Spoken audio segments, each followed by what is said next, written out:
బేసికల్‌గా చిన్నప్పుడు నుండి ఎవరికైనా ఒక వైద్యుడిని చూస్తే దేవుడితో పోల్చుతూ ఉంటారు. కాబట్టి నాకు చిన్నప్పుడు నుండే అలాగనిపిచ్చి ఉంది. ఏమంటే ఒక డాక్టర్ అవ్వాలి. ఒక డాక్టరే అందరి ప్రాణాలను రక్షిస్తూ ఉండాలి అని అనిపించి ఎంబీబీఎస్ కోసం నేను చాలా ప్రిపేర్ అయ్యాను. చాలా హార్డ్ వర్క్ చేశాను.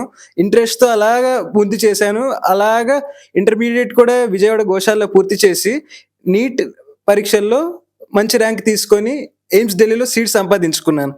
ఎయిమ్స్ ఢిల్లీలో సీటొచ్చిన తర్వాత జనరల్‌గా నార్మల్‌గా ఉండిపోతారు. వచ్చేసిందిలే మనం టాపర్ అయిపోయాంలే అని ఉంటారు. అలా కాకుండా ఎయిమ్స్‌లో గూడా మనకు కావాల్సింది బాగా కష్టపడి నేర్చుకొని, ఇంకా పైది సాధించి పీజీలో జనరల్ సర్జరీలో దాని తర్వాత న్యూరో సర్జన్ అయ్యి ఉండాలనేది నా గోల్. దీంతో పాటు నేను గ్రేట్ సర్జన్ అయిన తర్వాత ఈ సర్జన్ ఎక్కడి నుండి వచ్చాడంటే శ్రీకాకుళం జిల్లా వాడు అని చెప్పుకునేటప్పుడు ఆ వచ్చే సాటిస్ఫాక్షన్ నాకు చాలా బాగా అనిపిస్తుంది. దీంతో పాటు జిల్లా పేరు కూడా నలుమూలలా వ్యాపిస్తుంది. అలా చేయడమే నా ఆశయం అని నేను భావిస్తున్నాను.